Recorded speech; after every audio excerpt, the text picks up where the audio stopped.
जिसे अल्लाह रखे इसे कौन चखे। 76 साला मोहम्मद खातून मुर्दा करार दिए जाने के 2 रोज बाद अपने ही जनाजे में जिंदा हो गए। तिब्बी इमदाद के लिए फौरी तौर पर इसे सरकारी अस्पताल मुंतकिल किया गया, जहां इसे मुर्दा करार दिया गया था। गैर मुल्की मीडिया रिपोर्ट्स के मुताबिक एक्वाडोर के इलाके बाबाव्यू से ताल्लुक रखने वाले एक शख्स गिलबर्ट बॉल्बन ने मीडिया को बताया कि इसकी वालिदा बेला मोंटुआ को मकामी सरकारी अस्पताल ने मुर्दा करार देकर उन्हें डेथ सर्टिफिकेट भी जारी कर दिया था, जिसके बाद अहलखाना आखिरी रसूमात की अदायगी के इंतजामात करने लगे। गिलबर्ट बॉल्बन के मुताबिक उनकी वालिदा को मुश्तबा तौर पर फालिज के बाइस अस्पताल में दाखिल करवाया गया था, जिसके बाद उनकी सांस बंद हो गई थी।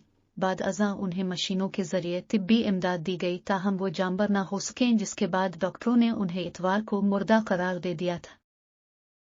इसने मजीद बताया कि इसकी वालिदा अपने